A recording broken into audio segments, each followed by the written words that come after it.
My honor to represent one of the largest Bangladeshi Americans Bengali communities in the nation.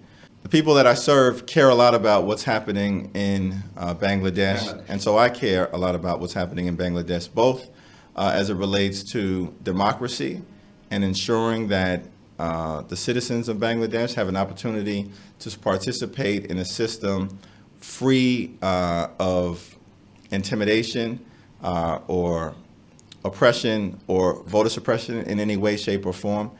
And certainly many of us here in Congress who are part of the Bangladesh caucus continue to be concerned about making sure that democracy is as open as possible in that country, related to both voter participation and related to the freedom of the press.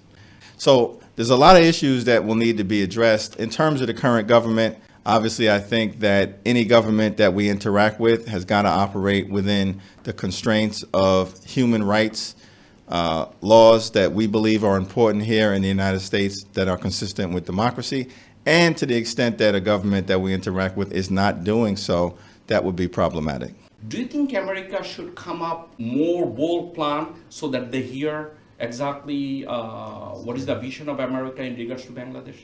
Yeah, about a year ago or so, I had the opportunity to write a letter to Secretary Kerry to express some concerns as it relates to some of the things that were happening in Bangladesh that were brought to my attention by many of the people that I represent.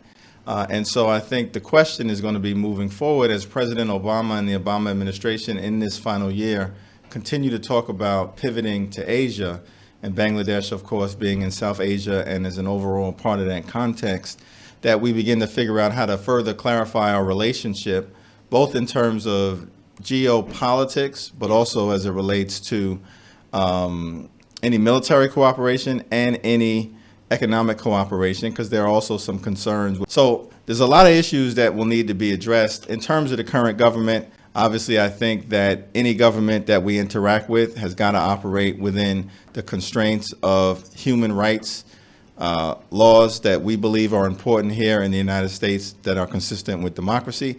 And to the extent that a government that we interact with is not doing so, that would be problematic. America is very vocal and support the democracy and safety of your citizen, as well as they preach democracy all over the world. Whenever it's come, President Barack Obama said, if a country's government cannot protect their own citizen, that government is not legitimate. If under Awami League government, people are getting killed on the street, under what circumstances we see in the civilized world that consider them as a government? That information being presented so I can review it, and not just review it, but share it with my other colleagues in the New York delegation, more importantly, with my colleagues who are part of the Bangladesh caucus, and some of my colleagues who are on the Foreign Affairs Committee. So I think there's a collection of members who will be concerned about this issue, particularly given the size and importance of the Bangladeshi American community that I serve in the Congress. But also, I'll make sure that it gets distributed to all the other members so we can try to speak with one collective voice.